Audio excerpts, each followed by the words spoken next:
Today, we are talking about something that sounds like real estate, but it's actually about surrender. Because one of the biggest misconceptions about faith is that giving something to God is passive. We just say, Jesus, take the wheel and sit back. But scripture shows us something very different. Surrender is actually an action. It's something we actively do through prayer, through trust, and through the way we show up in our lives. And I recently heard a story that illustrates this perfectly. Welcome back, everybody, to All God's Grace. Kendra Carter here. And as usual, I'm excited to be here with you and share with you what God has laid on my heart. So I want to dive right in. I had been marinating on our topic today, and I was driving back from my mom and dad's over the weekend, and they live out in the country. So on my way home, I left my kid there. So I had a peaceful, quiet drive home, and I thought to myself, let's find a podcast. And most of you know I'm a realtor, but I'm in this wonderful real estate coaching group, and we share all the time what we're listening to, what's motivating us. And one of the guys in the group recently shared Ed Milet. He is a fantastic motivational speaker, kind of in the class like Tony Robbins kind of material that he puts out on the web. And I was just scrolling through, and he had a recent episode with Mike Posner.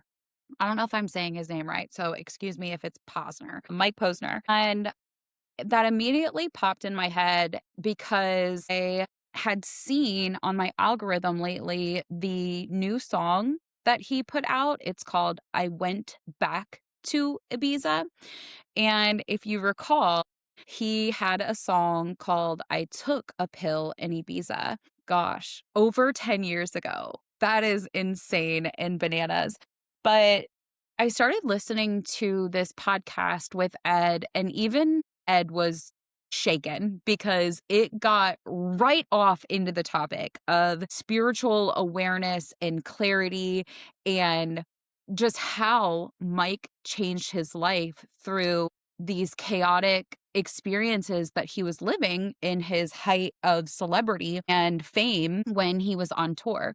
So the song specifically, I Took a Pill in Ibiza, was, and if you don't know it, you can find it very easily out on all the listening apps, but it was about fame, partying, and realizing that even success and recognition don't fill the deeper hole in your life. And that's even in the song. So Mike goes on to talk in the Ed Milet podcast about he had everything. He had the body, he had abs, he had millions of followers on the socials, and his tours were sold out, and he had relationships surface level that he said were just empty. And he recalls multiple times where he questioned, like, why am I living? Like, what is my purpose? And he stepped away from the limelight entirely. And he took one of the lyrics in his songs. The new song is 10 years sober. So he has taken time away from the limelight, from the fame, from the celebrity, from Los Angeles, and found himself. So the new lyrics, I went back to Ibiza. He talks about being older, sober, leaving LA, and realizing that the path he was on was not fulfilling. It was fake. It was smiles and wonderful, but he had nothing in his heart that he was actually living for. And if you don't know Ed Milet and you don't know Mike Posner, I'm going to link it at the end of this podcast, but the podcast itself almost brought me to tears. And then, of course, after I finished the podcast, I went and I listened to the song, went back to Ibiza, and I was crying. I was crying on my way home because I could feel the amount of surrender that he has given in his life to God to make the change so that he can feel whole. So he says something in the song that just a couple of the lyrics, I just want to shine my light. I want to give what I got to the world and then go back home. And later he says, I'm going to give my life up to God. That is surrender. That's what I mean by he did a full 360, going from I took a pill in Ibiza and the rest of the lyrics there, which, like I mentioned, were partying and the non-fulfilling surface level fun things that he was experiencing, and he gave it all up to start a different path. So what he continues to go into on this podcast with Ed is he wasn't disappearing from his life and he wasn't stepping away from the world, but simply showing up differently in it. And if you've been here for a while on the podcast, I've talked about this before. You don't necessarily hide or dim your shine. You just use it differently. And that's what he was trying to portray with the new song, I Went Back to Ibiza. So he also talks about his newfound MO is not what he's taking from his audience, because that's what he says was his thing. He wanted the love, the vibes, the feels from where he was going and the audience. That's what he was craving. And he used this clarity in this spiritual shift to say, you know, it's not what I'm getting from the audience, it's what I'm able to give to them. So this is where surrender becomes really practical, because people often say things like, I'm just going to give it to God. And scripture shows us that it's not passive. You can't just throw up your hands and say, Jesus, take the wheel and peace out. It is an action. Just another plug for one of my groups that I'm in. I'm in a marketing group. It's called Am Spirit. If you're a business owner, totally encourage you to come. I go Wednesdays at 7:30 a.m. But one of the gentlemen in the group, his name's Jacob Michaels. He's really great at social media. He helps businesses run advertising ads and things like that. But he really spoke to me. I think it was 2 or 3 weeks ago now. He was presenting, showing us what he does for his clients. And he is actually the one that put this in my headspace. The whole idea that giving your life to God is not passive. It has to be active. Give is to do something. It's a verb. It's not just pray and release and good things will come. You have to demonstrate the effort. So I continued down this theme of giving to God and making actionable steps. And the Mike Posner thing just was so much clarity of that in action in action. So Mike stepped away from the fame, the money, the millions of followers. And he actually, this was his thing. I'm not saying I'm going to be doing this. He walked across America and he climbed Mount Everest, literally climbed Mount Everest. See why I'm not going to do that? Love that for him. But and not saying he climbed Mount Everest to show his faith in God. But what he was trying to do is find fulfillment and inner peace in something that wasn't this world of party and emptiness that he was in. So he was searching for himself and for clarity. So this idea of surrender being an action and not just something you can let go of and Jesus take the wheel, I dug deep and I found 3 scriptures that really resonated with me on this topic. The first one is Philippians 4:6. Do not be anxious about anything, but in everything, by prayer and petition with thanksgiving, present your requests to God. Present. Again, we have an action. You actively bring the decision to God. So another one is Matthew 7:7.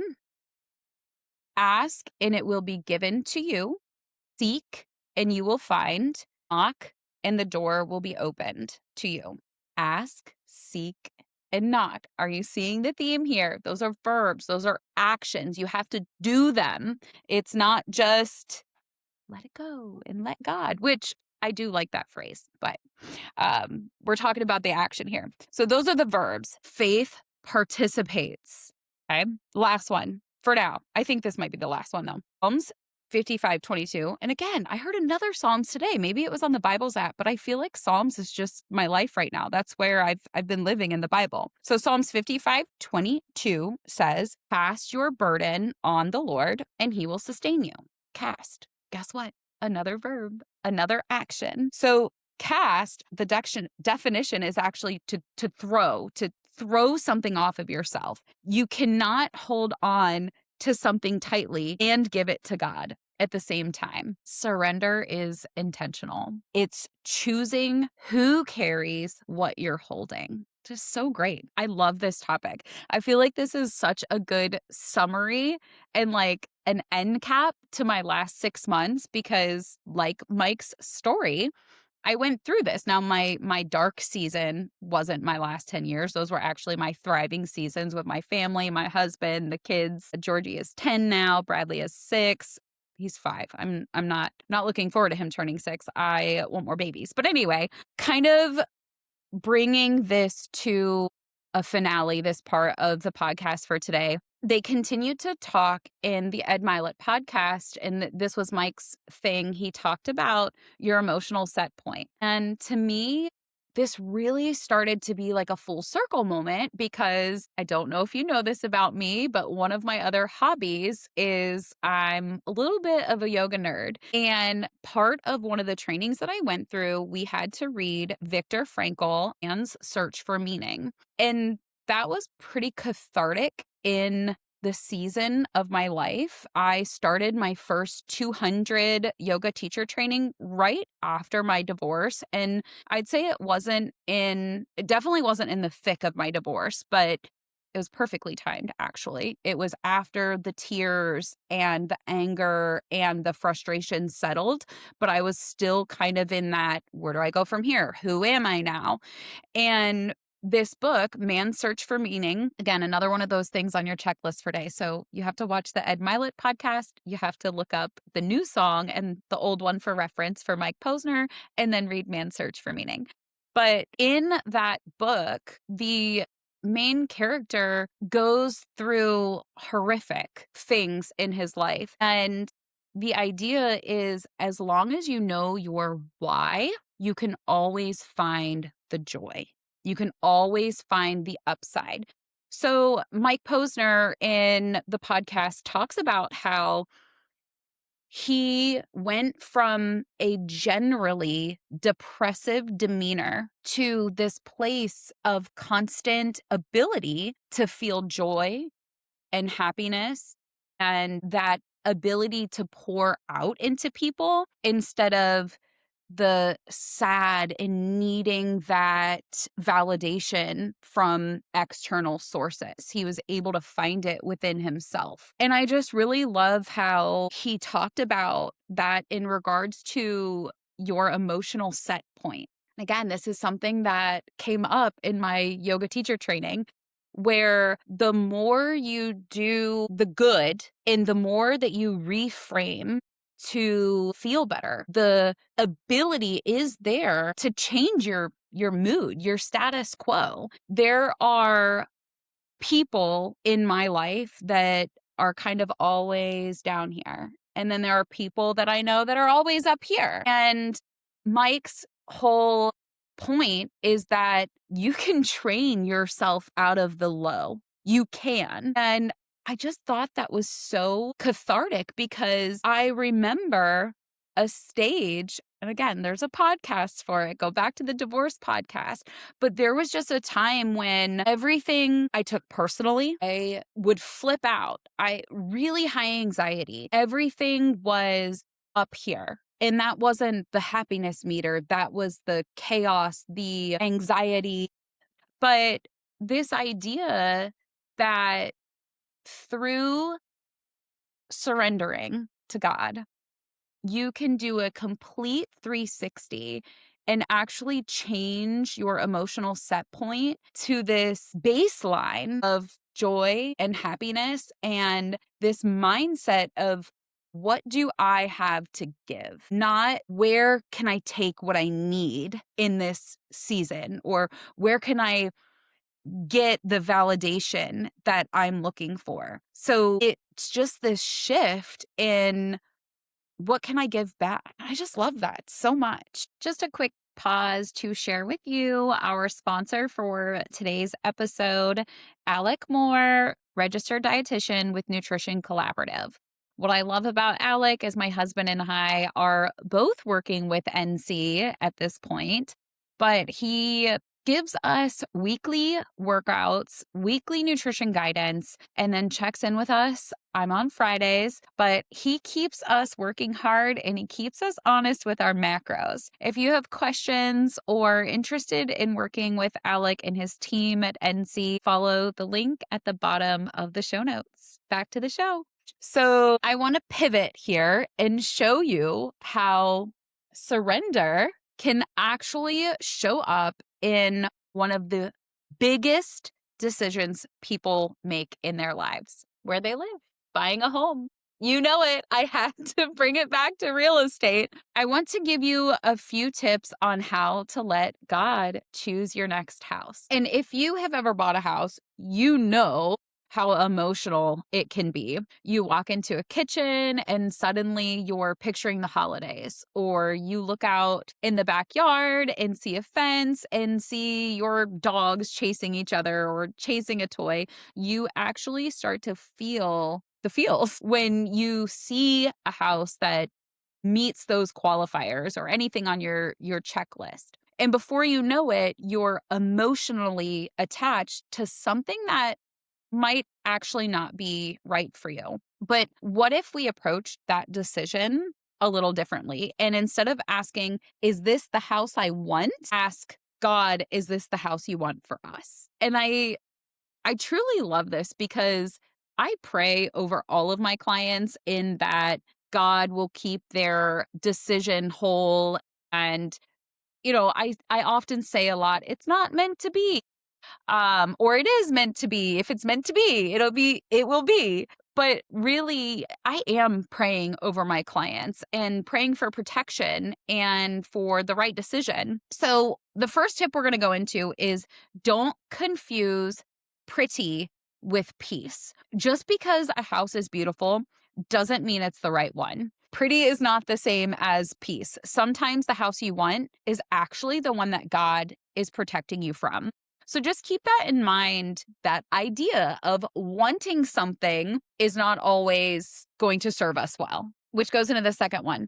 Don't force doors. If you have to manipulate the outcome, stretch your finances beyond wisdom, ignore red flags, or convince yourself something is right, that's usually pressure, not peace. And God's best rarely requires panic. And I love this so much because thankfully we're in a little bit of a quieter market now where, things are starting to ramp up because seasonality, spring and summer listings are coming up. There were 67 coming soons on the market this morning, which just means 67 sellers are raising their hands saying, hey, we're going to be active soon, so put us on your calendar. So they're actually getting ahead of just being active on the market. But this idea that inventory does peak in spring and summer, but in the past 5 years, we're getting away from it now. We would see, especially here in Central Ohio, we would see multiple offers, buyers waiving inspections, buyers offering appraisal gaps, literally saying, I am willing to give you X amount of dollars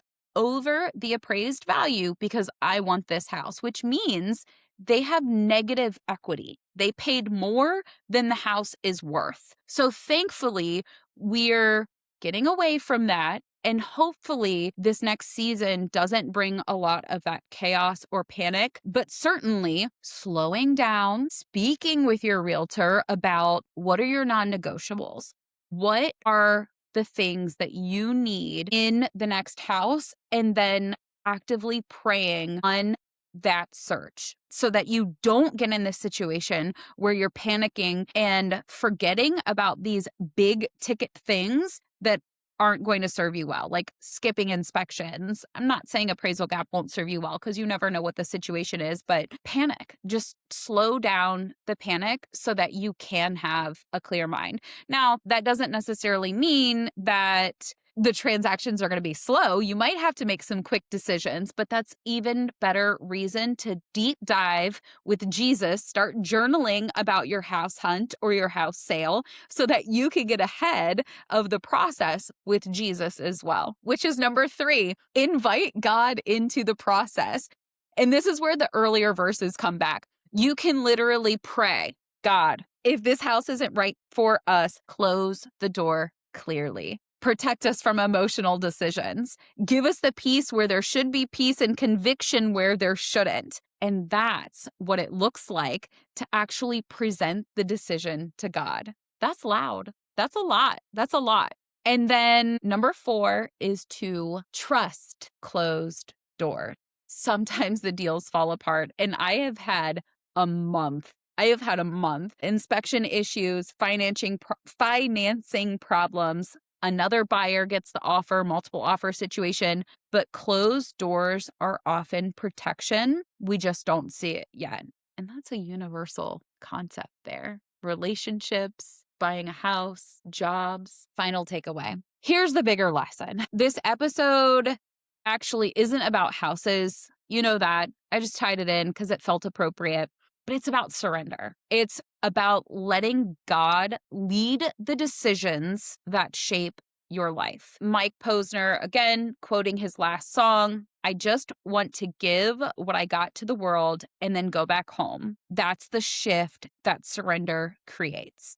You stop asking what other people owe you or what the world owes you, and you start asking what God has given you to give. And I mean, that's why I'm here. That's why I'm doing the podcast. I'm bringing my experiences, the things that I've learned to you. But keep in mind that you do have the power to change your emotional set point, and you are able to give it to God. But know that it's not just a prayer here and there.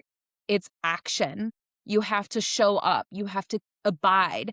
You have to be a disciple. You can pull yourself up from a situation that's not meant for you. If this episode spoke to you, send it to someone who's in a decision season right now, whether it's a move or a career shift or something bigger. And if you're house hunting, remember this, just because you can qualify for something doesn't mean you're called to carry it. Let God lead the door that you walk through. And thanks for listening to All God's Grace. Don't forget to like, comment, and share this podcast. Until next time.